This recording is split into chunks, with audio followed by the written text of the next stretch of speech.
Hello everyone, Rabbi Jacobson here, speaking to all the ladies and gentlemen all over the world via cyberspace and those that are here on the topic, are you emotionally healthy? It's not a trick question, it's a real question, and we have to define even what that means, emotional health. I think a good way to approach this is comparing emotions to intellect. Like most people can identify with the question, are you intellectually healthy? Is your mind healthy? Does your mind think clearly, objectively, judiciously, proper research? But emotional health is a far more complicated matter, because what does it even mean? Emotions by definition are subjective. Intellect by definition is objective. So an objective type of reality is a reality that the mind is supposed to be able to, through free inquiry and through research and analysis and exploration, come to some type of understanding of ideas. But emotions by definition are subjective, so what does it mean to be emotionally healthy? As a matter of fact, many people think, many people may argue, that as we mature from childhood to adulthood, our minds grow, our scope grows, our knowledge, the amount of information we have, the way we process ideas becomes more sophisticated. Knowledge is accumulative. The more we learn, the more we study, the more educated we are, the more we are able to process information in an efficient and intelligent way. But when it comes to emotions, the question is, does emotions continue to grow and mature or not? Because you could argue that we are emotionally hardwired, and as you grow into an adult, the emotions, the only thing you can keep them at bay. You may be able to not demonstrate when you have a tantrum or you're really upset. You can control and not start yelling in the streets or in public, whereas a child can't control that. But the emotions internally are the same. You get insulted when someone hurts you. You want to be accepted, and all the other factors of emotions. In other words, what is emotional maturity? Is there such a thing as emotional maturity? It's a big topic. A number of years ago, there was a best-selling book called Emotional Intelligence, arguing the case that many of us may have intelligence. You can have a powerful brain power, a powerful mind. You can have academic proficiency. You could even be street smart and not necessarily be emotionally intelligent. So that's the topic I'd like to address, and the reason I'm addressing it is, at all times it's a valuable and important topic, but this week it happens to also be connected to some of the events that are taking place in the Jewish calendar, which is one of the methods or approaches we take here in this class, is to take ideas that are taking place either in the weekly chapter in the Torah or a holiday or other timely event, and demonstrate its universal and personal relevance. So in this week's chapter, two things. First of all, this week's chapter, three things I should say, come together, converge here today. Number one is that it's Rosh Chodesh Iyar. It is the beginning of a new month of Iyar, the new moon of Iyar. Following the month of Nisan, which we just celebrated Passover, comes the next month, month 2, Iyar. The second thing is that this week's Parsha chapter is Omer, and in it we are told the mitzvah of Sefartim Lechem, that you shall begin counting the of the Omer, the 49 days, 7 weeks, from the second day of Passover till Shavuot. And the third thing is that we're now in the period of counting the Omer. So altogether they converge, and as we'll discuss, are all about emotional maturity, emotional and character development. Those of you familiar with my Omer book, I laid it out there in a method that anyone can really access, and understanding what this period in time reflects. And briefly, the 49 days between Passover and Shavuos are 7 times 7, 7 weeks, 7 days in each week, and they correspond to the 7 divine and human attributes that constitute the spectrum of human emotions. And they are, the 7 are chesed, love and kindness. The second is gvura, which is discipline, order, you can say withholding or seasoning. If chesed is free-flowing love, gvura would be like, chesed is the gas, gvura would be the brakes. Tiferet, the third, is compassion. The fourth is netzach, which is ambition, endurance, perseverance. Number 5 is hoid, which is humility or yielding. Number 6 is yesod, which is bonding, connecting. And number 7, the seventh of the 7 attributes, is malchus, which is dignity, majesty, nobility. And this constitutes, as I said, the spectrum of human emotions. Every human emotion possible is encompassed in these 7, and to make it more specific, these 7 times 7. What does that mean? That within chesed, within love, for love to be complete, you need to have love within love, gevura, the discipline within love, compassion within love, endurance within love, yielding, humility within love, bonding, connecting within love, and dignity within love. And the same thing with the second week, gevura. You need love within discipline, and you need discipline within discipline, compassion within discipline, etc. So in the book Counting of the Omer, which you can see online, a abridged version, or the book is available, as well as a free app at myomer.org. You can download a free app, both Android and iOS and iPhone. There lays out each day its particular attribute with a few pointed and key questions to ask yourself, and then an exercise for each day how to refine that particular respective one of the 49 7 times 7 emotions. And when I first did that book, actually I didn't even write it as a book. I wrote it for this class years ago, maybe 15 years ago, where someone asked me, they began counting the Omer every night, and they saw after you count and make the blessing, at each day there was a expression, chesed of chesed, gevura of chesed, and so on. And they asked me, what is that? And to be very honest, I knew some of them, but most I didn't know. So what I did was I went on and started researching this. I went to look and research, and I realized most people don't know. I couldn't find one person of all the scholars and colleagues and teachers and mentors that I had access to that knew what they all 49 were.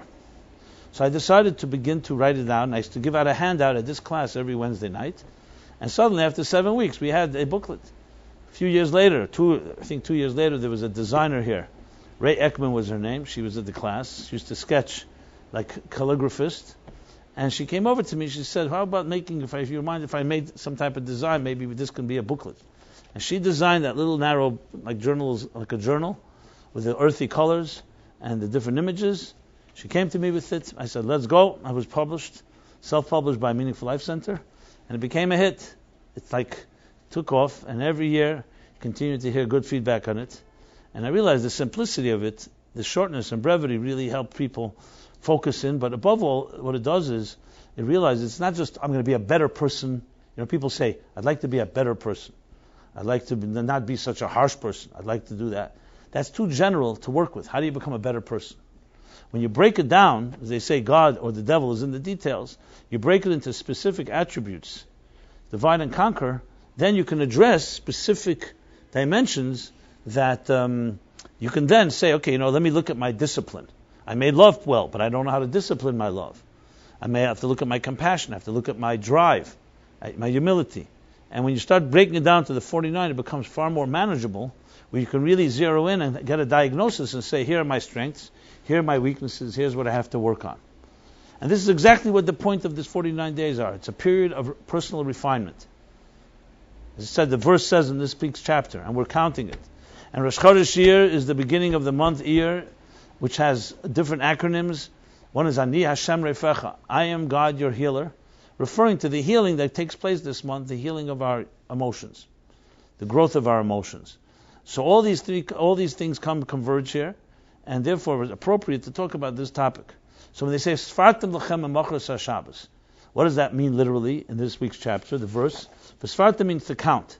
You shall count from the day after Shabbos, which here means Passover, which means the second day of Passover. You shall count, as he says, Sheva Shavuos, 7 weeks, 49 days, and that will prepare you for the 50th day, which will be Shavuot, the holiday of Shavuot, when God gave the Torah to the Jewish people.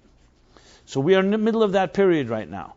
Now the word Sfartem, which is the root of the word Sphira to Omer, has many meanings. It means, number one, it means to count. Mispar in Hebrew, Lisaper. Lispar, to count. Mispar means number. That's one meaning. A second meaning is Lisaper, Sipur. It has the meaning of telling a story. So a story, a narrative, also comes from the word Sfartim. It said, you shall tell and relate a story. And the third meaning in Sapir comes from the word sapphire, the sapphire stone. It means to illuminate, like the sapphire stone, which is a shining, precious stone. Sfartim means to illuminate. Now these meanings actually are discussed at length by Rav Moshe Karaviro, who was a great Kabbalist in the time of the Arizal, talking about 16th century Tzfat, where he speaks about the Sfirot, which you may be familiar Kabbalistically, was called the Sfirot, the 10 spheres. 10 spheres, what does a sphere mean? So he explains it means to count, to tell a story, and to illuminate. And he discusses at length. And this is in turn discussed at length by the Rebbe Rashab, the 5th Chabad Rebbe, in his classic magnum opus called Hemshech Hayim Beis, which I teach every day, and is available on YouTube. There's a whole channel of many, many classes, hundreds of classes. There's a whole long elaboration on the meaning of these three meanings of the word sphere. But briefly, it's interesting. You know, when you count something, you can say counting is a very external thing. You say there's 10 oranges, there's 100 people, there's $1,000. So it's a significant thing to know the number. But what does a number really tell you about the personality of the thing that's being counted? You can say not much. When you tell a story is already a narrative. It's telling you something about the item that you're telling the story about. And illumination is even more revealing. It illuminates. So the bottom line is that the Sphira, when we count these days, we're not just counting, we're also telling a story of our own personal lives. And more importantly, and above all, we're also illuminating. We're illuminating the different features and faculties of our personalities and our characteristics, in order to be able to refine, improve, correct those particular emotions. So it's highly appropriate to talk about emotional intelligence and are we emotionally healthy? That's the connection. Before I continue, I'd like to dedicate the class to Chava, who's a loyal part of our team, Meaningful Life Center. Happy birthday. You're still at an age where we can say, a gentleman, they say, remembers the birthday of a woman, but not her age. And a non-gentleman remembers her age and not her birthday. I think in your case, we can still, I'm not going to even ask you, but I know you're not yet a ripe 30 or 40 or 50. Right? You're barely entering, we'll call it your second decade. And so we happy birthday in honor of your birthday. We talk about emotional health and growth and personal refinement. And we also give happy birthday to your father who's here. Shavlat Nachas, the dad, right? Who brought you up until this point, together with your mother. And soon they release you to be a free bird, to be able to conquer the world as you see fit, right? Okay, so back to the emotional health discussion. So as I pointed out, emotions are far more complicated and more difficult to speak about than the mind. Because the mind, we know an objective mind is a discerning mind, is a mind that can look at different situations and come to some type of logical conclusion. It's where it's in the emotional realm where most of us experience confusion, fear, the unknown, our insecurities. If we were just minds, just as an example, we'd be like computers. There wouldn't be any excitement and any drama. But a computer, what's a computer? It's an objective processor, a number cruncher. That's what it is. It's our emotions is where life experiences really take place. An analogy that I would give for it, think of the mind and the heart, or the intellect and the emotions, like the captain of a ship and the ship itself. Life is experienced at an emotional level. What you feel, what you're attracted to, what you're repelled by, or repulsed by. Your feelings of love, your feelings of hate, your whatever feelings, that's where life plays itself out. But the captain of the ship should be the mind. Because if we were just emotions, then we'd basically be driven by whatever whim or whatever stimulation seduces us at that given moment. The mind is the one that can tell you, before you buy into that, before you respond, think about it, reflect. So the mind is the reflective, like a captain of a ship. What's a captain without a ship? Just a guide. Captain with a ship guides the ship. And the mind is meant to guide the emotions to function at their best. So let's say you meet somebody on a date. How do you determine whether this person is right for you? They may be very charismatic, dashing, exciting, but when you start thinking about them and you start analyzing, you may discover this person is very dangerous, very unreliable, unpredictable.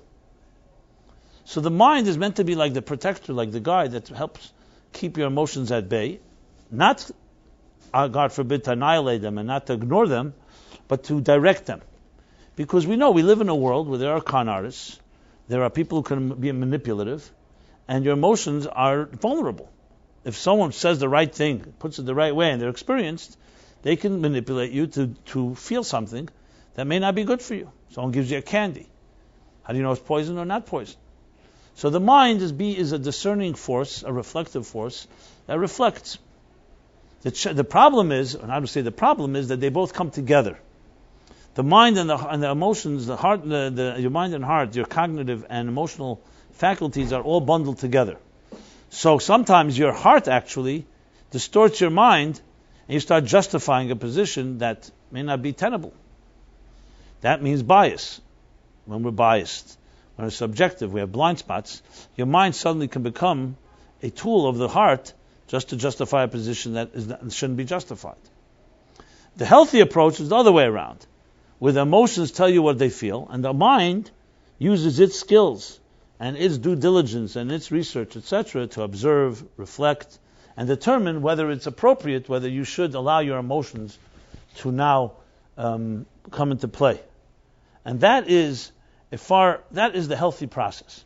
Unfortunately, what happens is, and this is taken from chapter 9 in Tanya, when a person has an emotional reaction, it runs straight to your head, like the blood rushing from the heart to the mind, and makes your mind suddenly you become blinded or biased, and you're unable to really make a decision. What's the counterbalance to that? Is to get an objective opinion, because we may be subjective, and our feelings may have taken over, and you get an objective opinion. It's still not that easy, because when you really feel for something, it's hard for you to accept that it may not be good for you, especially if you get addicted to it, or it becomes part of your habit or routine and pattern and so on. So the first step in any emotional healing, or emotional growth, I should say, and maturity, is to recognize that emotions are your greatest asset, but they could also be your greatest liability. I will not say they're evil, and I wouldn't say they need to be guided. If they're not guided in this world, you can get yourself into deep trouble. But you also don't want to shut off your emotions. Let's take an example. Somebody, let's say, has been hurt in love. They've been betrayed, disappointment, dreams, promises broken. So you may close yourself off and say, I'm not going to allow my heart out again. I was hurt when I allowed myself to trust. I'll shut off my emotions. I won't let anyone in. That equally is problematic, because then you'll never experience the healthy experience of love and other things that come with trust and healthy emotions. On the other hand, just to let your emotions run wild and whatever you feel you'll just follow, as I said, that causes us to get hurt. So that's why you need to have this balance, where the mind can help balance and say, okay, you've been hurt, fine, so proceed with caution. But don't destroy the possibility of finding someone you can trust. You may have to test them. You may need to take time. You may need to see, trust has to be earned. See if they're accountable. But the key is to realize that there has to be a balance. So the first step in any type of emotional growth in this period of time is simply that statement, to take the mind and allow your mind to more or less be the so-called captain. It's like when you send scouts out before you go to battle, you send scouts to check out the land, to check out the landscape. The mind is a perfect tool to do that. Because let's say you're considering visiting a certain city, or you're considering dating someone, or you're considering a job. What's healthy? Let your mind go ahead of you, so to speak. Let it observe, let it read about it, let it do research, test it out before you get committed. You say, you know what? I'll go on a date, but instead of me just jumping into it and getting overwhelmed, I'm going to proceed with my mind and I will analyze it step by step by step until I completely see that I'm ready to embrace it. This is especially effective, and I'll use an expression some psychologists use, called the cognitive life raft. What's the cognitive life raft? When especially people who have been hurt, as children, so when you're hurt, you're very careful of who you let in. As a matter of fact, you may not even know how careful you are. Because now you have armor, and you have protective defense mechanisms that don't let anyone close. Like, think of a child who's been hurt in a particular given situation. So they don't want to go back there. It's like they're afraid of the dark or afraid of a particular individual, etc., etc. So what is the solution? What is the way to proceed?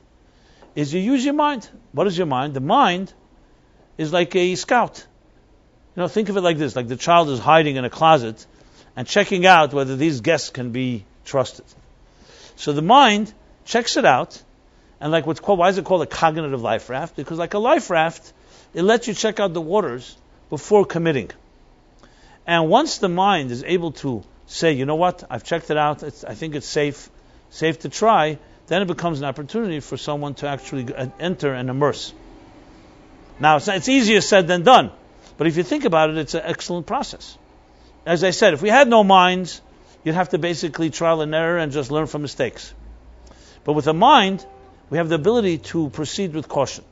As I said, when anyone goes to war or any type of challenge, before you, let's say, buy into a business or get a job, you research. Or date someone, you research. What's the process? The process is a mind looking and checking out the situation, the landscape, and then telling the heart, this is safe to proceed. Or proceed with caution. Or proceed and know, here are some potential liabilities or potential difficulties. The problem is we usually go one extreme or the other. Either we shut off our emotions and we just don't trust because we've been hurt or we're being overcautious, or we just jump in all the way with all our vulnerabilities and get hurt. So the first step in emotional growth and emotional intelligence is the ability to recognize that emotions are critical to life. Without them, we are just machines. But at the same time, because of their impulsive nature and because of their emotional, subjective nature, they need guidance. If all of us would think that way, a lot of mistakes would be avoided. You think of it like in the office, somebody suddenly says something to you that insults you. Most of us react immediately in kind. We insult someone in return. Or we become very upset. Or someone tries to sell you something. So if your emotions are reacting, your emotions will react based on whatever impulse they have, healthy or unhealthy. But if you reflect and say, you know what, before I react, before I make a decision, before I commit, let me reflect on this overnight. Most mistakes would be avoided if we waited an hour. Some say 61 minutes. One of the Hasidic Rebbe's brothers says, wait 61 minutes when you get upset before you make a move. Why? Because that allows it to calm down, so you're not acting rashly or impulsively. And if it's an important thing to make a move, you'll make the move after you reflect. Why do you have to make the move immediately? Now, obviously, we're not talking about an emergency situation where you have to quickly make a decision or it's life and death. In most situations where our emotions are involved, it's not a dangerous situation. If it's not a dangerous situation, you can take the time you need. And anyone who tries to say, no, make a decision immediately, is usually manipulating. Like a salesperson says, if you don't decide now, the offer expires within half an hour. Why? Because they want you to act impulsively. That's the whole reason for that. If it's such a good deal, you can wait. I'll wait overnight. So the first step is using the mind, using the faculties of the mind to be able to so-called reflect before acting. And in Kabbalistic thought, there's a whole series, a whole process of steps of how actually emotions mature from the stage of immaturity to a stage of maturity. What are these stages? They usually define them as 3 stages. The 3 stages are what they call Ibur, Yonika, Moichin, which means literally in Hebrew, Ibur is like gestation or pregnancy, Yonika is nursing, and Moichin is intellect. Usually it's like ages 0 to 5, then 5 till 13, and then from 13 till 20, 21 where we reach full maturity. Now this isn't just intellectual maturity. Obviously the mind develops and grows. Little babies or young children, their interests are based on their intellect, are still small interests. As we grow, as our minds grow, we begin to expand our consciousness and our intelligence, and our interests broaden to reading, to more sublime activities, and so on. But what about our emotions, as I asked earlier? You can argue that the emotions remain the same. The only difference is an adult may not have a tantrum in the street where a child may. But internally, you may have the same tantrum. someone hurts you, you'll just react internally, except you won't because it doesn't pass. It doesn't look good. Your pride won't let it be exposed, even though we've seen adults that behave exactly like 2-year-olds, even in public. That's another story. But the truth is, that from a Torah point of view, your emotions absolutely have the ability to develop. It's true, many people may be 30, 40 years old and they're emotionally undeveloped just like they were 5, 10 years old, even though intellectually they're not. Because the intellect grows and develops, first of all, naturally, and second of all, through education, through knowledge. We can be trained. But emotionally, most of us don't even focus, except in those homes where people really focus on character development. Most schools, the effort placed into that area of personality and character development, and actually becoming emotionally more mature, you don't have much of that going on. Yes, you do have certain private schools and schools that are very good at discipline and teaching children etiquette and manners and so on. But I'm talking about internally being able to deal with things like anger, trauma, fear. This is not something that we're taught. Because the best proof of it is most of us need to go to therapy for that because we don't have the tools. And we begin developing the tools, if at all, once we face a crisis or we face certain challenges or losses or breakups, etc. But from the Torah point of view, as I said, the period we're in right now, the whole Torah is meant to develop your emotions, not wait till there's a crisis. As a human being, just like you go to school to develop your mind, to learn more subjects, to learn how to think efficiently, to think in an organized way, to solve problems, etc. Skills, tools for processing ideas. There's also a whole process of tools of how to process emotions. And step one, as I just said, is getting control over them. Now, a newborn, you cannot expect a newborn God created in a way that the child will cry when it's hungry or tired or hurt. That's how it reacts. But as a child grows, their mind can begin to tell its emotions. You know something? You're hungry? You can wait a half an hour till we get home and you'll have your meal. You're tired? Here's ways to express it. And slowly, with the proper training, the mind begins to educate the heart that this is how you're guided. And as we grow older, it's not just the mind is developing, the mind is actually helping the emotions also develop into becoming mature emotions. Mature emotions doesn't just mean you control your feelings and don't wear them on your sleeve. It means you don't react the same way. You could see two people insulted by someone, and one person will react in a very childish way, another person will be oblivious, will be immune. Why?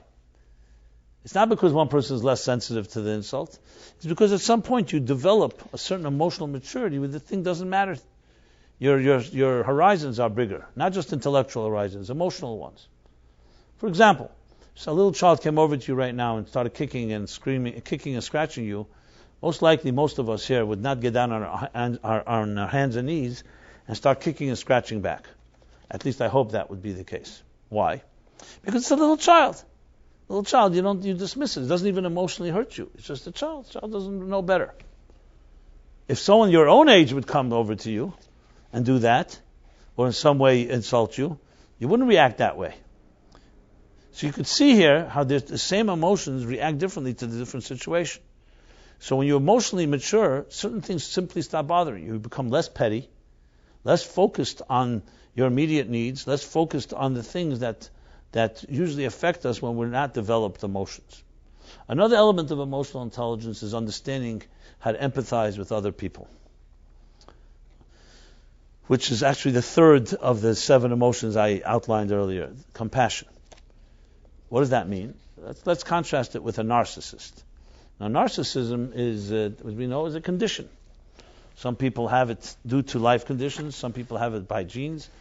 Now, there's still debate whether it's nurture or nature. But regardless, there is such a thing called a narcissist.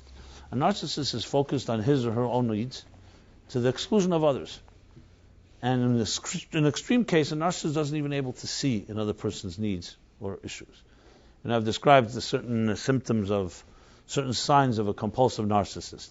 Within the 2-minute conversation, within any conversation, within 2 minutes, you'll hear that person will always interject themselves into the conversation. You may be talking to someone about, let's say, landing on the moon. So it has nothing to do with not with you, not with that person. It's an objective idea. And suddenly that person will say, oh yes, I met someone from NASA or something. Who's talking about you? We're talking about the subject matter. So a narcissist will interject the I into almost every conversation, and very quickly, which immediately tells you it's taking it away from the conversation. It focuses on the person instead of on the topic. Another sign would be a narcissist would be someone who doesn't have a real conversation. You ever have an argument with someone, and instead of them responding to your arguments, they just rephrase their argument, like as if it's a good lawyer rephrasing a presentation. So in a conversation, you say something, I respond, you respond to me, and then I respond back. In a narcissistic conversation, there's no conversation. I say something, you argue, and then I say I don't agree. So they'll rephrase it as if you're stupid or something, to be able to say, they're not really able to hear and respond to you. They're constantly just trying to figure out how you should understand them better. It's like the guy that goes on a date, and 3 hours he speaks about himself. And then he tells the woman, he says, okay, enough about me. Now what do you think about me? And he thinks that's like getting her engaged in the conversation. He doesn't even realize that maybe a real conversation is to hear about her, not about what she thinks about him. But a narcissist doesn't think like that. A narcissist is of course, comes from Greek mythology, where the narcissist was looking for someone to love. He traveled around the world and couldn't find anyone until he came to a pool of water. He looked into the pool and discovered his lover, himself. He saw a reflection. He said, this is the person. So it became this myth, falling in love with yourself. No one can understand you better than yourself. And that's who you see as the ultimate communicator. So it's a conversation with yourself. What is the diametric opposite of a narcissist? Is an empathist. Is someone, when you speak to them, you don't hear them at all. All you hear is yourself. You hear the person's truly listening to you. Their personality and their interests are not there altogether. And I'm sure you've met people like that. They're rarer to be found. They're excellent listeners. They listen, they will comment, they will respond to you based on what you said, not based on what they think you said, or what they want you to say, etc., etc. This is rarer, especially the real excellent listeners are the real people who know how to empathize. Because if you don't know how to listen, how could you empathize with someone if you don't listen to what they are saying? So listening is a real art, and I've discussed this topic a number of times. It's close to my heart because it's something I did for many years. As I mentioned a number of times, one of my claim to fame when I was younger, so I was what was called a choser, working for the Lubavitcher Rebbe, spoke on Shabbos and holidays, and this was without tape recorders and no notes were taken, so we had to memorize and retain hours and hours of these dense, complicated talks. So you learn the art of listening. And listening essentially is about absorbing. So we have two wheels in our mind, in our brain. One is the absorber and one is the processor. When we adults hear ideas, we hear someone speaking, we're already processing before we absorb. That's why when you hear someone speak, you say, I like the speaker, I don't like the speaker. I can make money with this, I can't make money with this. Children, on the other hand, may not have such developed intellects, but they absorb very well, because they're like a dry sponge. That's why it's easy to teach a child ABC. Try teaching a 20-year-old ABC.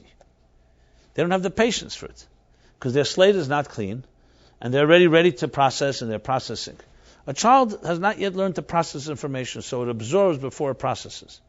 To remember well, to listen well, you have to know how to absorb without processing, which means to listen to someone, share their issues, share their problems, share their struggles, whatever it may be, their concerns, and then respond to what you just heard. If you're processing while they're speaking, you're not going to hear them in their entirety.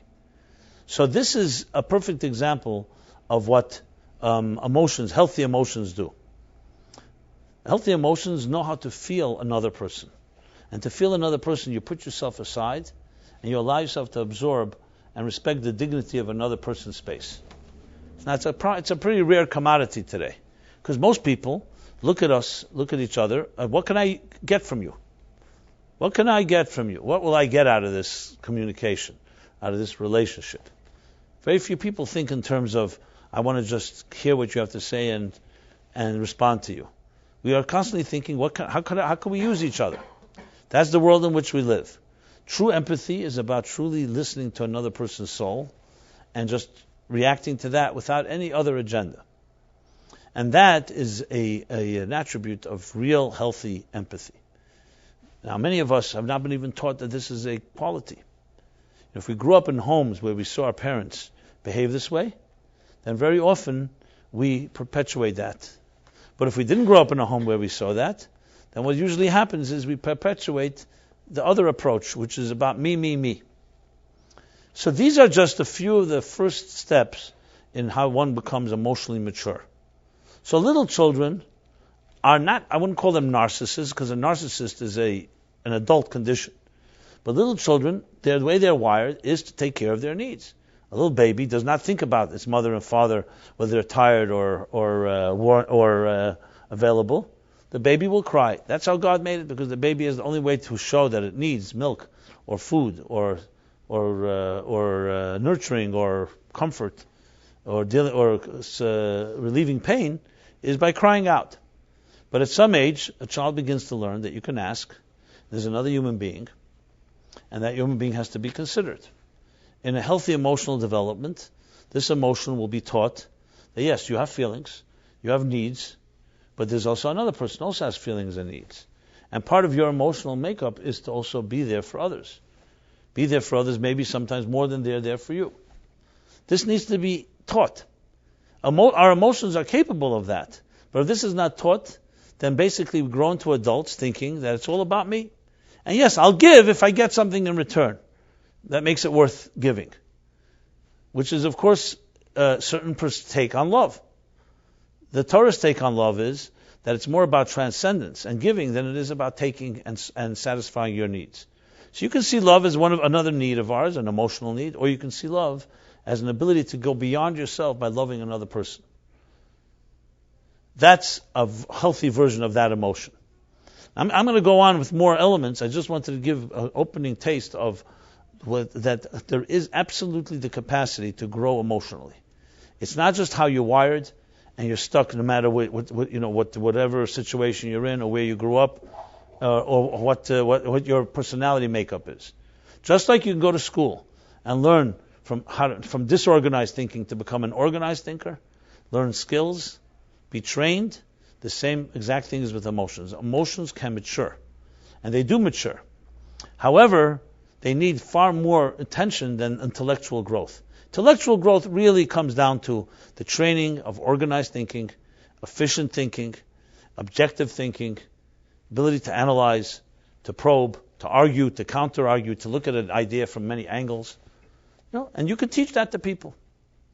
I remember when we studied in 10th grade geometry. It was, of course, two-dimensional geometry before you learn cubic geometry. So I remember at the end of the year, our math teacher tells us, okay, now I'd like to tell you that everything we learned this year has no practical value. Because there's no such thing on earth that's two-dimensional. So all the rules of geometry, without the third dimension, you can't really apply. So of course we asked him, so why did you teach it to us? Why is this a subject? And his answer was very interesting. He said, because geometry, especially 10th grade geometry, first level geometry, before you get to calculus and so on, really teaches you organized thinking. So it's a tremendous tool. It teaches you how a proof is developed, how every step has to be calculated. It teaches you how to create an organized A, B, C, D, E sequential form of thinking. Obviously, it also helps you with the tools necessary when you go into cubic geometry, and when you start discovering the third dimension and engineering and so on. Obviously, the rules apply. But the actual two-dimensional geometry you really cannot apply because there's no such thing as a square that doesn't have a third dimension. So obviously the mathematical laws do apply. So it's not just logical thinking. But it was very intriguing to me because it was interesting. It was really teaching you how to think and how to apply those principles once you go to the next level of math. And this is true across the board. Many of our earlier education are really stepping stones to help us then process things that will really become far more concrete or far more practical. And it's not less important. Just like when you learn ABC, someone will say, what's the practical reason for learning ABC? Well, ABC doesn't, because without knowing letters, you can't compose words. And without words, you don't have sentences. Without sentences, you don't have paragraphs. So it's not the ABC per se that you're learning. It's ABC is the building blocks of what comes later. So that is, I would say, relatively easier to develop a system of a progressive system of intellectual development and growth. But an emotional system of growth is far more complicated because, as I said at the outset, emotions don't lend themselves to such type of structure. Emotions are wild. You see something, it stimulates you suddenly get excited, and you'll push everything aside just to get that done. Look what instant gratification can do. Look at addictions.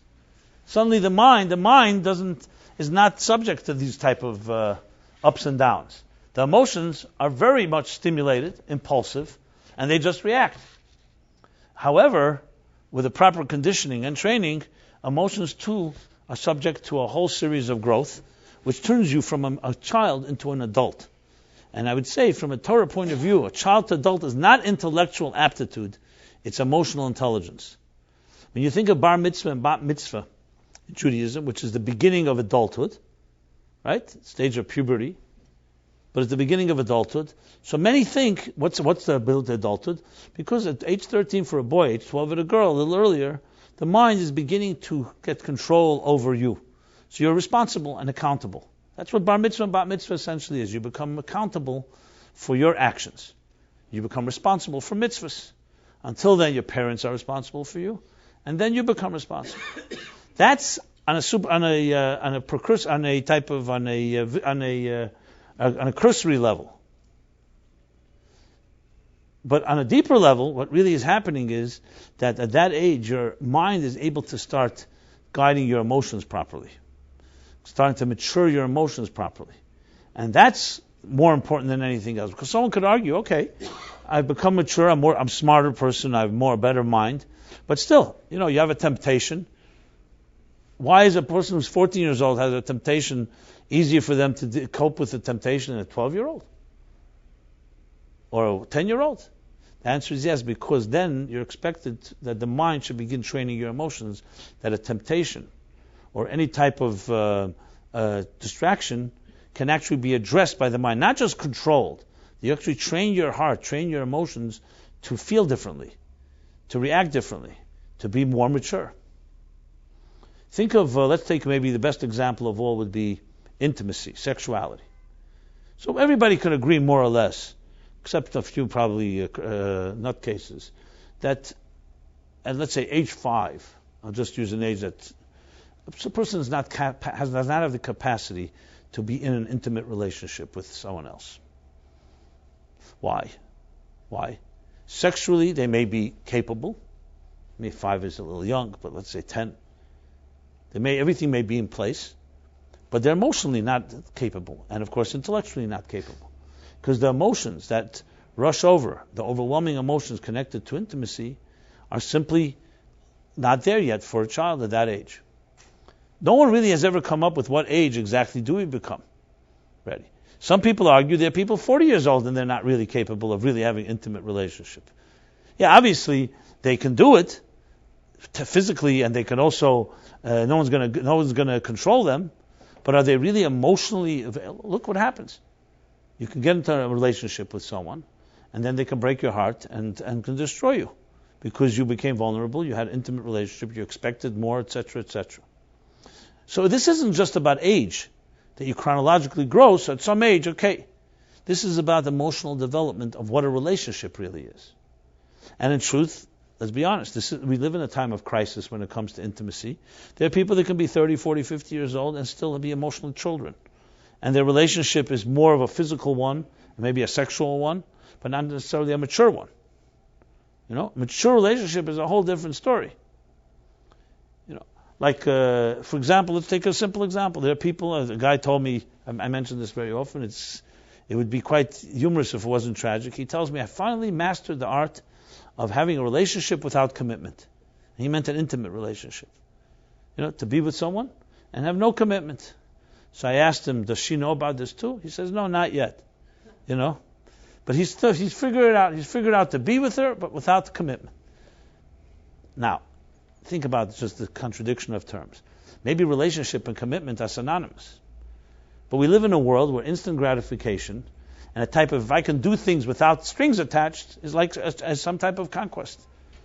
Anyone who's truly been in love in a healthy way knows that commitment is a part of the blessing. It's not the curse. It's not that I'll get sexual pleasure without the commitment. That's not a relationship. That's a childish way of getting pleasure. Obviously, you play the game because you're two human beings, so you play the game of commitment, you play the game of love, etc., etc. But here's a perfect area when it comes to sexuality, which actually the Torah calls das, v'yoda adam eschava. It calls that when a husband and wife, man and woman come together, it's called knowing each other. It's not making love, it's not sexual, it's called knowing. What? Why knowing? Because knowing is a mature connection between two souls. It's not just physical connection. It's not just mutual gratification. It's about a mature relationship where their minds and their hearts meld into one. And yes, emotionally vulnerable and celebrating that vulnerability through connecting to another person. It's a transcendent emotional relationship, to put it in very specific terms. This is something most people, when you say it, don't know what, some don't have any clue what that means. That's the best proof. They don't have no idea what emotional maturity is, and emotional intelligence. It would be, in other words, it's not just I have a sexual drive and you're going to satisfy it. I'm sensitive to you. I want to hear where you're at. It's not just about me. So there are people who have a gift of gab and they know how to play the game. But I'm talking about serious empathy, serious bonding, serious connection. The Torah calls the sexual union, which is called knowledge, two people becoming one flesh. It's not just one flesh as one body, it's one being. Which means that sexuality, or rather put intimacy, is not just an act. It's not just a verb, it's a noun. It's a state of being. When you're in love with someone, you're in love with them 24/7, not just when you're physically with them or when you're physically embracing. They can be a million miles away and the love is there equally. So love manifests in many ways. One way is in a sexual union, fine. Maybe a very intense and very powerful way. But it also reflects if two people who love each other sit across the breakfast table, the love is there. In a way, they're making love all the time. But remember, as they say, for women, love is a noun, and for men, it's a verb. For some, it's an action, and some, it's a state of being. From a Torah point of view, love is a state of being that is all-encompassing. It's like entering into water. You're completely submerged in it. It's not just some act. It's not just while you're doing it, you're there, and when you're not, you're not. It's a full-bodied, a full spectrum of experience, and this requires a lot of maturity. It's easy, relatively speaking, yes, to make love to someone, then you're out of here. It's more harder to have a relationship with someone. And this is, again, one of the crises of our times, where people physically connect with each other, but I don't know if they have relationships with each other. I mean, let's take the world of texting is a perfect one. When's the last time two people sat down and just had a conversation, eye to eye, without this? I was in a car, I mentioned this story many times, driving with someone, I'm trying to get his attention. He's busy texting. So I decided to text him. I'm sitting right near him, mind you. So I text him. He looks at the text and he says, "Oh, that's you. Why are you texting me? You're sitting right near me." I said, "Because you're ignoring me." So the text got his attention. So, people in their bedrooms, they have a television. Fine. And what happens usually at the end of the night before they go to sleep? They're watching their shows. The Tonight Show, the Late Show, the Late Late Show, the Late Late Late Show, whatever they're called. And I know from personal experience, not my own, but people I counsel, that the television is a perfect crutch and excuse not to have a conversation. Very many times when I see couples have real issues, I say to them, get rid of the television from your bedroom. They say, the guy once told me, he said, "I can't do that. It'll be terrifying. What am I going to do with that? I'll have to talk to my wife." I said, "Yeah, what's wrong with that?" He says, "What are we going to say to each other? Here we can watch the show. I like the show. I don't like the show. By the time the conversation gets too deep, you're already asleep and snoring." So I said, that's exactly the point. Now, I know we live in a world where to advocate something like that is like almost sacrilegious. How could you not have a television in your bedroom? But think about it. Think about you have a newborn child and you're busy watching a show and the child is calling to you. So your show is going to compete with the child? Fortunately, it does. So relationships is something that is suffering greatly in our times. Now, I'm not a fire and brimstone attacking technology. Technology is a great blessing, but could also be, like they say, junk in, junk out. That's how I used to always say, garbage in, garbage out. Technology is simply a neutral tool. It either enhances, if you're healthy, it makes you healthier. If you're not healthy, it makes you not healthy. It makes you even more not healthy. It's simply a neutral force. But to go back to our topic of emotional intelligence and emotional health, you see from what I've been saying that it's not just some type of thing that's going to happen automatically. The mind more or less grows naturally. Obviously, education will refine it even more and teach you the methodologies, as I discussed. But the emotions are like, think of it like a garden. If you don't weed it, the garden will be quickly consumed by weeds and so on. Emotions need a lot of care.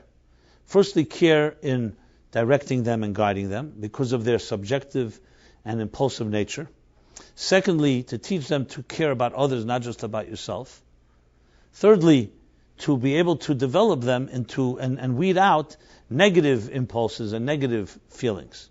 So it's really teaching people how to have relationships. Now, I'm not suggesting that our schooling system completely fails at this. Some schools better than others. And of course, at home, a lot has to do with that, what's going on at home. If at home you have healthy emotional interactions and models, obviously it's going to do much for you. If you don't, you're out of luck. Because where are you going to pick it up? You're not going to pick it up from the streets. And this has direct impact to how we will build our relationships. I mean, everyone agrees that relationships today are a messy situation. If you have 50% divorce, which means technical divorce, how many people are emotionally divorced and just they stay married for the children or whatever other, or the known evil is better than the unknown evil or whatever the excuse is. And when you have a situation where people have difficulties finding someone they can trust, and then add into the equation a lot of what I said earlier about the whole attitude to sexuality and intimacy and so on. You know, I remember in 1965 when the pill came out, the birth control pill. So Rolling Stone had an interview with Bob Dylan. I don't remember it from then. I was a kid then, but I read it later. You can check it out online. Bob Dylan, of all people. So he said, this was his words. He said, women should not buy into this new manipulation by men to have sex without consequences. That's what he said. No, it's pretty not popular to say something like that today, as you can imagine. Even then it was not so popular. But I thought about it many times. You know, we have, if someone can have sexual pleasure, they don't have to have commitment. And the hassle, so to speak, quote unquote, of family and having to support someone. Of course, human beings always gravitate to the lowest common denominator, to the easiest approach. So I'm not suggesting that it's some type of like price you have to pay. You want to have that sexual relationship, you know, you have to marry. What do they say? Who said this? I don't know who said this. That men marry in order to have sexual relationships, and women have sexual relationships in order to marry, or something like that. But the point I'm making here is that it's far deeper than that. We are trying to master the art of having our cake and eat it too, so to speak, without appreciating the depth of what a real emotional relationship is. It's a gift to have an emotional relationship. It's a gift to be vulnerable and committed to someone, and yes, someone who cares about you enough to stay up all night and wait and worry about you. This is a gift, not a burden. So if we have a society that sees this as a burden, it's they say achem vei. It's a sad commentary on a society that sees commitment as a problem, that sees trust, vulnerability as a problem, and just wants to get, let me just get the benefit and I'm out of here. And the Jewish people especially, we wouldn't be here had our grandparents and ancestors developed some type of gimmick like that. The whole point of why we're here is because our ancestors developed a commitment to family, and they taught their children the tradition, and they sat at Seder tables and everything that we do, all about teaching the children, passing it on, where family was more important than your own pleasure. That doesn't mean you can't have pleasure, but it's a sophisticated one, it's a mature one. Instead of just finding, when I think of these things, I see adults who are literally playing games just like children, except instead of playing with blocks on the floor, they're playing with sex, or they're playing with some other toys that they found. Maturity is a maturity of a full-bodied relationship where you know how to be sensitive to someone, you know how to care, a person cares about you. It's a relationship that grows emotionally, and it's not just about one's needs. My needs are being met or not being met. That's not the barometer of a healthy relationship. When there's a healthy relationship, needs are being met. It doesn't begin or end with needs. It begins with transcendence. It begins with a sense of, as I said, sensitivity and empathy and so on. So thank God we have a period in time between Passover and Shavuos, which is where we are now, that allows us the opportunity to explore our emotional health. And do so not just in general terms, am I an emotionally healthy person or not? Specifics. There's some people, for example, who love very well. They love. They know how to give. But they don't know how to stop giving. You could say, what's wrong with that? Well, a lot is wrong. You talk about rain, think of a downpour, a flood that floods the fields. Is that a blessing or a curse? So on one hand, it's a blessing because at least it's watering the fields. On the other hand, it's destroying the fields because it's coming down torrential rain. The beauty of rain is what we call Gvura Shebechesed, the second day of the counting of the Omer. That the rain comes down in raindrops. So there's enough to be absorbed by the earth before the next drop comes down.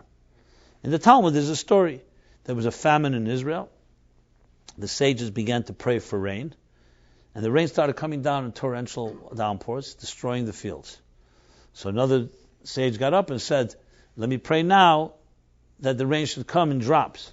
Because Reif Teva Eini Yechelim Lekabel. So much good we cannot contain. And psychologically this is also true. There are people who can kill another person with love. Parents can do this to children. Kill them, spoil them. Spouses can do that to each other. I want to give. But you're forgetting something. Giving has to also be measuring the person who's receiving. Can they hear what you're saying? Can they contain your love? So that tells you that love is not just about, I want to give, I want to give. It's not just about you. It's about measuring and seasoning it and harnessing it, etc. There are people the other way around. They're very good at discipline, but they don't know how to show love. You see parents, they have rules and so on. And some children grow up and say, I never saw love. And the parent may have been loving, but they didn't know how to show it. That would be Gvura without Chesed. Now you can go through the entire spectrum of the 49 days and step by step and literally identify your own personality. Because every one of us here, anyone listening, has a particular profile. And no one's the same. So if you took all your 49 attributes, you can come up and say, with a checklist, and say, okay, in Chesed, here's where I am, 1 to 10. Gvura Shebechesed, Tiferet Shebechesed, compassion, endurance. Just let's go through that 1 week and you'll see how it works. The third thing is compassion in love. That's Tiferet. Compassion in love means you can be loving, you could even have discipline, but there's a lack of empathy. Empathy is more than just love. Empathy is also feeling, I said the sense that you could love is more like giving, and empathy is sensing another person's pain. So there's empathy within love. Some people have love and they don't have the proper amount of empathy. Then comes endurance in love, the drive. You can be very loving but very passive. Are you ready to fight for something you love? Are you ready to netzach? Are you ready to overcome a challenge? Some people are very good, I love you, but as soon as there's a confrontation, they're out of here. They're not there for you. You can't deal with confrontation. So you could have love, but you can lack the netzach of love. Then there's the hoid of love, which is the antithesis of netzach, yielding. Some people are very driven in love, but they don't know when to stop. They're very demanding, they're very pushy, determined.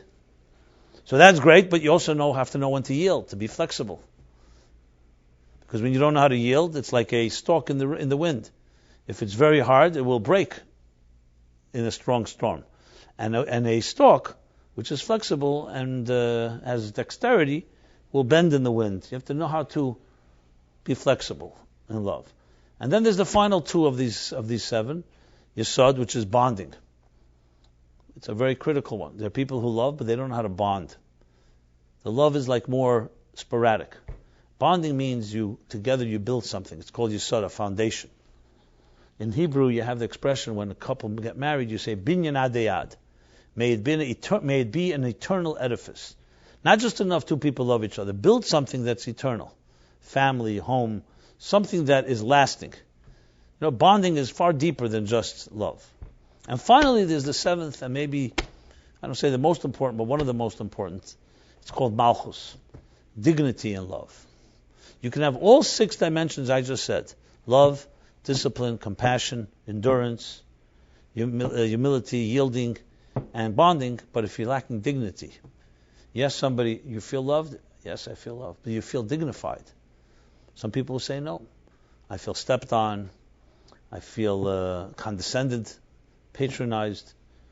Dignity means that you cultivate in the person you love a sense of dignity, that they feel special, they feel unique. They're not just an extension of yourself, of the one that loves them. So love requires dignity. Here I just gave you 1 week, the first week of the counting of the Omer. As I said in my book, in the Omer, I do this through all the 49 days. Can't do them all right now. Better, and even if I did, it would be much more helpful if you do it day by day, because there's too many elements here. If you start thinking about yourself, think just this first week that I just described. Which area are you stronger? Which one are you weaker? Nobody is strong in all. That you can rest assured. And that is the first step. Half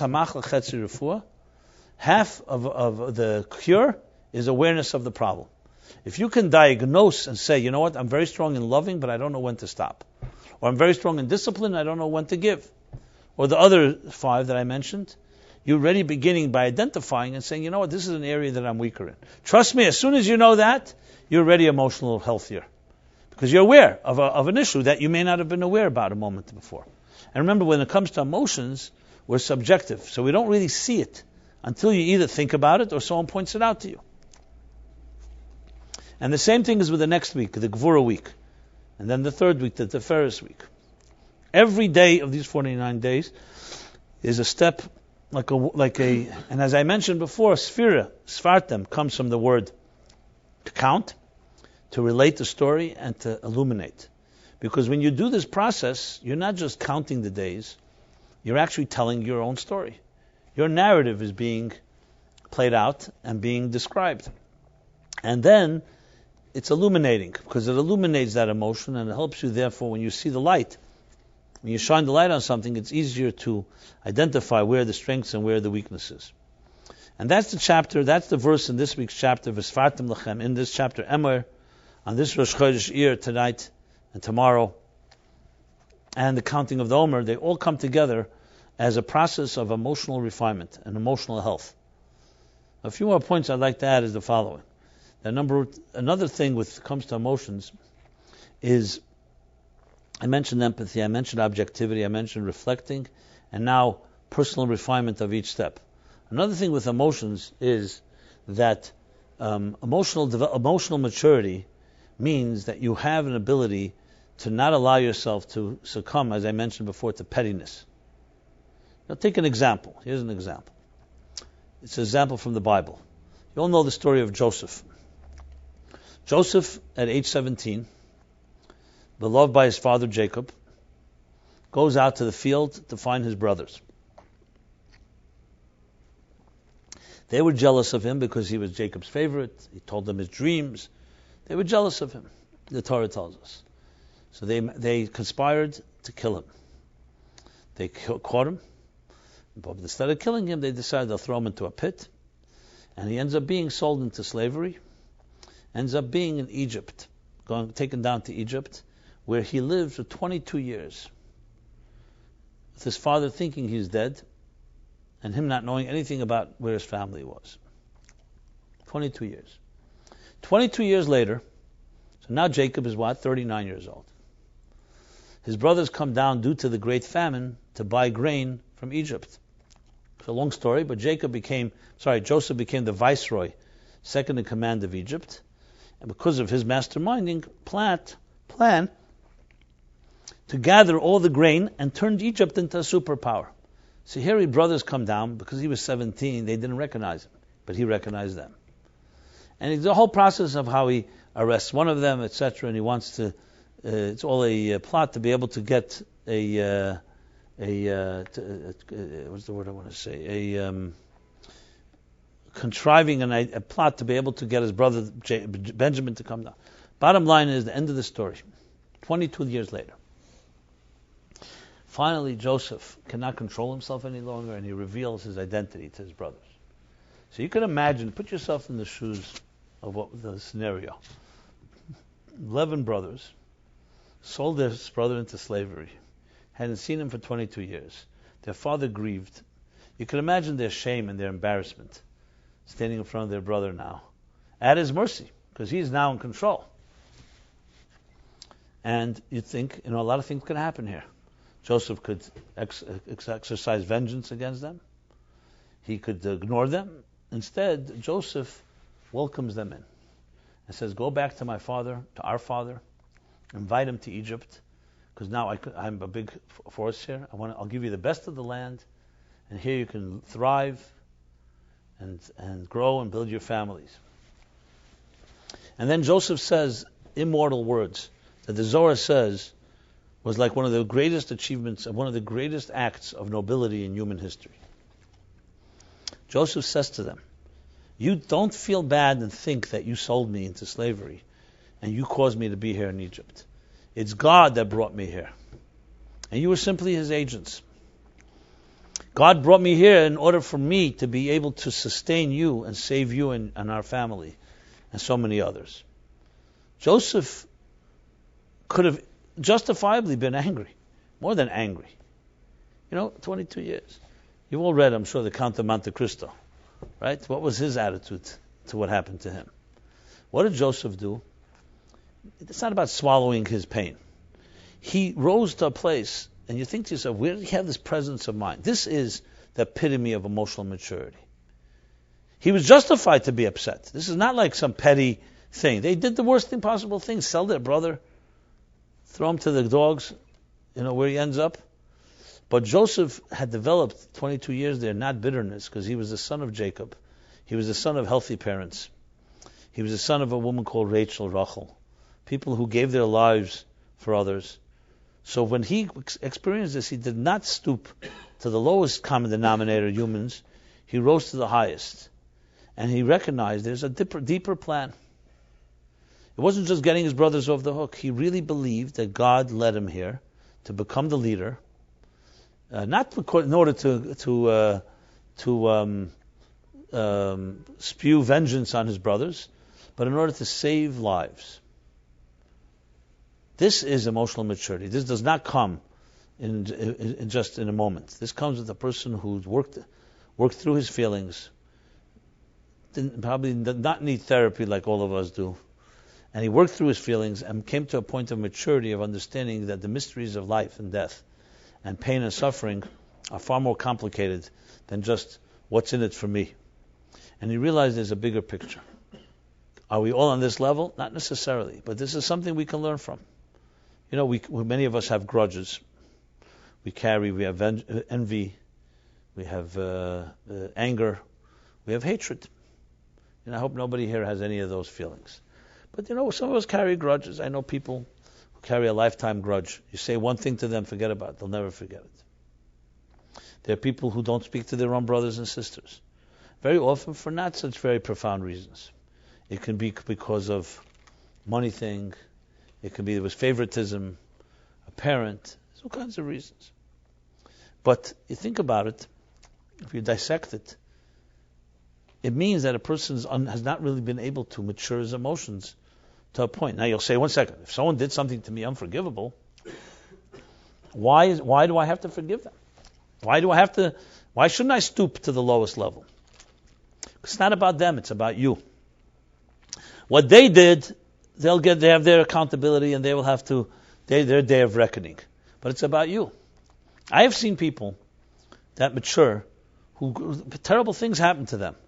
And maybe worse than what happened to others, and yet they have a mature attitude. Not that they're forgiving and not that they're less sensitive. I'll give an example, a collective example. We Jews went through the Holocaust. Only 70 years ago, 1/3 of our nation was decimated. But not just decimated, in the most inhumane and bestial possible way. Dehumanized, treated worse than dogs. Besides the 6 million that were killed, how many survivors were affected by it? All their families. So you're talking about much more than 6 million. Maybe almost every Jew on earth in some way was affected. More directly, indirectly. What did we turn into after that? You study history. Look at every historical event where a nation was in some way decimated or attacked by another nation. As soon as that nation came to power, tell me what they did. They exercised vengeance in the most harshest possible way. It's the first thing they did. You raped us, you pillaged us. They would go right back, and it was acceptable throughout history. This was the approach. What did the Jews do? Just a few years later, Israel became a state with our own army, with our own power, with nuclear powers, and no one ever considered to go ahead and bomb Berlin for what they did to us. No one considered to bomb their cafes. You want to have a contrast in how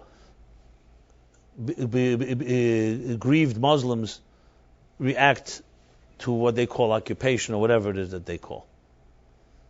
Do you ever see a Jewish soldier taking an Arab head and playing soccer with it, a dead? This was commonly done. Israeli soldiers that were taken captive were killed. You see, we have pictures of it. Now, I'm not trying to pull rank here, even though maybe I am, but it's important to have this contrast. Why did we not stoop to that? Because we're not made that way. Because we've developed emotional maturity through our suffering. We haven't become beasts in return. We haven't become animals. We have developed an ability not to forgive. It's not like we're less sensitive. We know what happened in the Holocaust.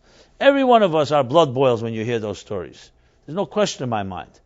But we turn that grief into growth. We channel it into something positive. And it's not like they're off the hook. They will have their accountability, and our best revenge is, as all Holocaust survivors do, they open up a photo album, they show you their 60 grandchildren, and they say, that's our revenge. I was in Israel a month before Passover.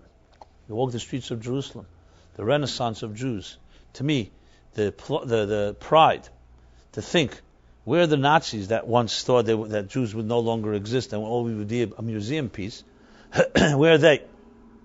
And let them look at this and turn over in their, wherever they are, in their hells or their graves.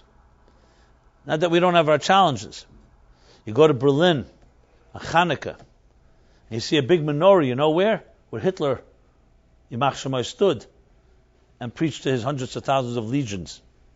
Right? There's a Hanukkah menorah. And you ask the rabbi, Tachtel, who's the rabbi in Berlin, and says, how did the Hanukkah menorah get in the center and the Christmas trees on the right? He says, I told the guard there that, for aesthetic purposes, the menorah really looks good here and the tree here, This is how we take pride. And that's not because we are less sensitive, as I said, or less forgiving, or less angry at what happened and less pained. It's because we have never become sufferers. We suffered, but we did not become sufferers. We learned to rise, as it says in the verse in Shmois, right, in the story of Passover in Egypt. Kashayana Isam, as they were oppressed, ken yirba v'chen yufritz. In direct proportion to that, they thrived and they expanded. That's how we look at things. And I'm saying this, I'm full pride as a Jew to say this, because, and you see this on a macrocosmic level, on a collective level. Individually, you can see two people, they suffer the same trauma, and one person becomes bitter, resentful, broken, angry, vengeful, and the other person becomes more refined, more giving, more loving. What's the difference? So you could say they're wired that way, or you could say there's a thing called emotional health. How you deal with things. It's not, when things are going well, all of us look the same. You want to know the difference between one person, you look when there's trauma, when there's crisis, when there's a storm, then you know which trees are solid and which trees fall. In a calm weather, you can't know which tree is strong, which isn't. Which tree has foundations, which one doesn't. As a matter of fact, Viktor Frankl developed a whole logotherapy, school of psychology, based on his observations of observant Jews in the concentration camps. And his man in search of meaning was what? That the people who were committed to meaning in life, and he specifically spells out the people who believed in God, who followed the rules in Judaism, these are people who didn't suffer less, but they had some more in their arsenal that they were able to dig deeper. And they had something that was able to give them strength and hope to move forward. It's a very fascinating theory. And he developed it not as an observant Jew, as a secular Jew and scientist studying the people right near him who were all suffering. Because that's where you really know about people. What do they say about women? They say they're like tea bags. You don't know how strong they are until you put them into hot water. That's how you find out what people are like. So emotional health is expressed most and seen most, unfortunately, when there's challenge, crisis. People are calm when things are calm. Suddenly there's a crisis. You suddenly see some people run for cover. Others get completely confused and overwhelmed. And there are others are like the eye of the tornado. They sit calmly and they reflect and they figure out how are we going to solve this situation. That's the people you want to be around. These are people who often have gone through the fire and they've learned that they can survive. As they say, that which doesn't kill you makes you stronger. Have learned to develop an emotional strength that comes with that emotional health, emotionally healthy person. So, in conclusion, I'd say, as we stand here in this Rosh Chodesh Adar, everyone should have a very healthy month and a healing month. Ani Hashem Rafecha is the acronym of the month, Aleph Yud Reish. But a month where we are able to reflect on our own selves and recognize you're not stuck. No, many of us feel we're stuck. As I said, intellectually we can grow, but we feel emotionally stuck. Fear, paralysis, insecurity, nothing has worked. So you should know that that's your own worst enemy when you say that to yourself. Because you've now once you write yourself off, how is anyone going to help you? Never write off your abilities to grow. Because emotions can absolutely be freed. It needs work. So to say, you know what, my life has not been working till now. I have too much fear. I've been hurt too much. I give up. Is the biggest disservice you can do to yourself. Because emotions are like flowers. They're waiting to grow. They're waiting to be nurtured. They're waiting to emerge. And they're always there. It needs work. It needs, as I said, number one, a mind that helps guide them. You need objective friends, mentors, and so on. And you need the ability to be introspective, to look at those emotions. The ability to be empathetic, as I said earlier. The mere fact that you can help another, be sensitive to another, helps your emotions grow. As opposed to what many people think, that first let me take care of myself, then I'll take care of others. No. There's an expression in the Talmud, Kol hamispal ba'ad chaverei hu nena tchila. Everyone who prays for another's needs, you'll be answered first. Because when you empathize for someone else, it comes back to you much faster than you think. So many people say, first let me take care of myself, then I'll take care of others. Sometimes consider the other way around, because when you're taking care of yourself, you're becoming more narcissistic. When you become more self-contained, the infection festers. You want to fight an infection, bring fresh air into the picture. Fresh air means empathy, means caring about someone else, allowing another person into your life. So it's counterintuitive, but it's the healing way. And then, as I said, each day, focusing on your strengths and weaknesses and identifying where the areas that need work. You do those steps that I just mentioned. All these steps, the mind controlling and navigating like the captain of the ship, the ability to be objective, finding objective friends, the ability to empathize, and analyzing your own self-emotional well-being, recognizing that emotional health means a certain maturity where you grow to a point where things don't bother you as much. Not that they bother you, but you don't reveal it. They really don't bother you that much. These are the steps that help a person go from emotional immaturity to emotional maturity. From emotional idiocy to emotional intelligence. So yes, emotions have their own intelligence, have their own ability to grow and develop and mature and become far healthier people. So every one of us here should recognize that how healthy you think you may be, there's always more. What do they say? If good is better, not better. That's an expression, a translation from Yiddish. If good is besser, nicht besser. So may we all use this time period well, this refinement period, to look at ourselves, and please see myself, the team, our team here at Meaningful Life Center, Velvel, Chava, happy birthday again. Yes, you're becoming a mature adult. Don't get too mature. Retain your certain enchantment with youth, okay? Don't get too old too quickly. And please see us as allies, as assets. We have here the Omer book if anybody wants it. There's a free Omer app that has everyday reminders and all that kinds of features. At myomer.org you can download it, right? And we will continue this class next Wednesday. Philip will be doing his class tomorrow night if anybody's interested in that. And until next week, may we all have a very healthy, emotional, and refining week. Thank you.